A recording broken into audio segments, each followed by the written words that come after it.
So what actually happens when the dealers go bust? Where does that stock go and what happens to it?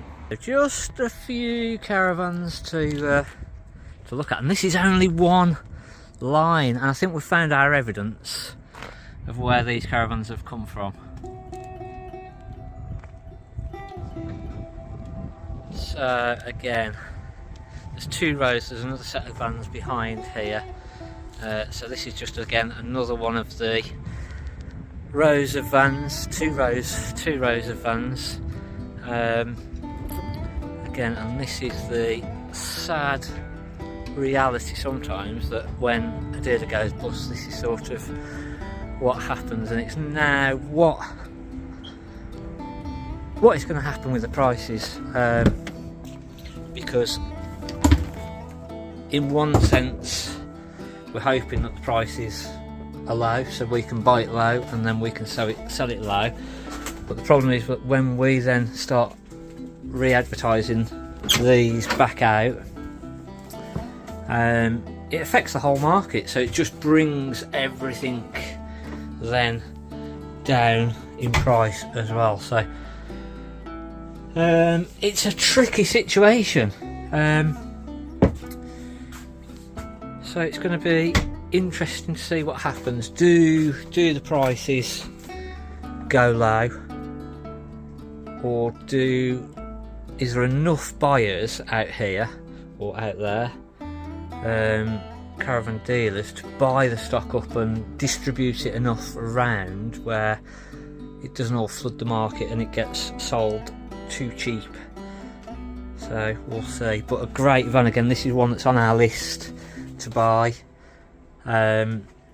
We've bought something just similar to this just the other day, but again, we'll buy this type of a van all day long. It's the favourite layout, one of the best selling layouts for us, so something that we'll definitely be looking to buy. And again, pretty much anything that is a good seller, that's all the ones that we're going to try and actually buy. So a funny one, strange, sad sort of feeling about it, but also gives us a nice opportunity to buy some nice stock at the right money, hopefully, and then we can put it back out at the right money. So mixed emotions.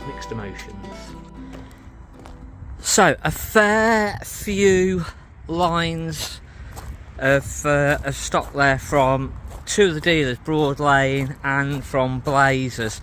Now we ended up actually buying about half a dozen of the caravans, so a mix of ones from Blazers and from Broad Lane, and we basically cherry picked the best ones that we wanted for the best price. Now I've got to admit, I sort of thought there was 163 caravans and motorhomes that were going through and being sold, and I sort of thought this is the start of the real crash of the caravan prices. Big mistake by the creditors, putting all the caravans and motorhomes through all at once. But I was shocked. I was actually shocked. Prices didn't go as crazy as I thought. I thought that we were going to end up buying some absolute bargains. It was all then going to sort of flood the market, and obviously at a lot lower prices, and all that then does is devalues all the current stock that is out there. But actually prices held up a lot stronger than I thought. So what did we actually end up buying? Now, funnily enough, this is a 2023 Bailey Unicorn Cadiz, but we actually took this in part exchange just a couple of days before the caravans were going through. But we ended up buying a Swift Elegance 845, which we'll have a quick look in. While we're at the auction, that was one that we actually looked in, so we'll have a quick look at that now. Look at this nice 845. Nice van. Now again, issue with this is I don't know whether it's just a little bit too new, yeah. But again, if it's at the right price, then it makes sense. But you like this, don't you? Ooh-wee. So we've got sort of a, it's not leather, is it? It's more like a, it's like a suede sort of leather. Yeah, really nice, really nice seating, nice cupboards, it's the elegance obviously.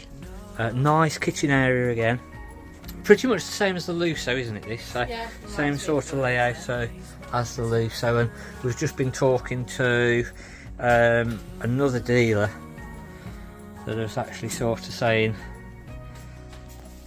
about this newer, heavier, more expensive stuff.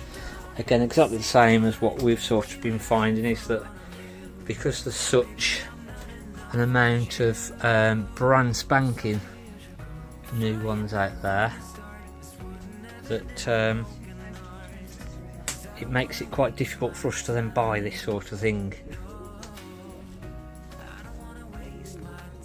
So we'll see. Very nice van there. Very nice van. Really nice van. So after everything that I've just been saying, we ended up buying that Swift Elegance 845 2023, and the reason that I ended up buying it was that it was a cracking layout. We are actually after something to use, and we sold the 850 that we used previously. So I ended up giving a bit more than sort of I wanted to, but we can still now retail that out at about £3,000 cheaper than any other one that's out there on the market. So that newer stuff, as I say, there's just quite a lot of sort of dealers that have got brand new stuff or ex-demos still sat there, and this 845 is an ex-demo. But it means that we can just sell it a lot cheaper than anything else out in the market. And luckily there's only one sort of that we're going to have. We have also bought a Swift Conqueror 480 2023 as well, which again will end up being probably the cheapest in the UK with that. And then everything else we tended to go for sort of 2019s, 2022s. So just sort of a little bit more of a mix. So coming in, we've got a Swift Fairway 580, which is a Platinum edition, which that was a Broad Lane special edition. Got a Coachman VIP 575 2019. Got a Bailey Phoenix, nice big twin axle family van. Now, family vans again hadn't been that popular, but this is a nice big sort of price range family van, and again it'll look very cheap when we put it out there compared to anything else. So and I think there's another Fairway 560 as well, which is similar to this one here, and similar to the one that we sort of first looked in. Now this has got the island bed at the back. Just zoom back out, and it's just such a good layout. The other newer Sprite Major 4, I couldn't actually buy it. It made too much money. It went too much money, and it didn't actually make sense to buy that. So it was a funny mix of what prices did, and it sort of, I thought that we're going to be buying about 15 or 20 vans. I thought that prices were going to be a hell of a lot lower, and I thought we could really go in here and really buy a lot of stock very cheap that we can then put back out, and if we've got enough of it we can mix it within the stock that we've already got, and it hopefully then doesn't devalue what we've already got as well. And obviously we've been looking at doing sales on current stock, so it sort of showed that the actual caravan market and the motorhome market was an awful lot stronger than what I thought. And from chatting to another dealer, it sort of the penny dropped. The exact reason why the market has done exactly what it is, and a lot of people have been blaming campsites for it.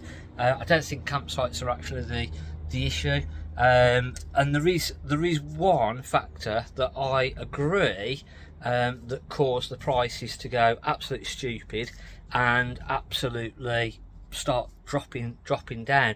And we're going to do a video on that on Sunday's video. And it's not what you think. It's obviously dealers are part of it, but it's not really been the dealers that it's not been their fault, sort of thing, which everyone still blame the dealers, but it's just going to be another perspective which I think will make a lot of sense. So that's going to be Sunday's video. Hopefully you've enjoyed this little sort of a bit more of a real behind the scenes market, what actually happens to all this stock when the dealers go bust, from a dealer's perspective, from our perspective of sort of, well, it's if we don't sort of, if prices had have gone through the floor, if we don't take advantage of it, somebody else will, and it was a difficult situation. So I'm really glad that sort of prices actually held up, and it sort of showed as well, like I say, that the market is an awful lot stronger than probably even what I thought it was. So hopefully you've enjoyed this video. If you like this sort of content, hit the like button, hit the subscribe button, and we'll see you on Sunday's video. Thanks for watching. I'm Mark at the Caravan Place.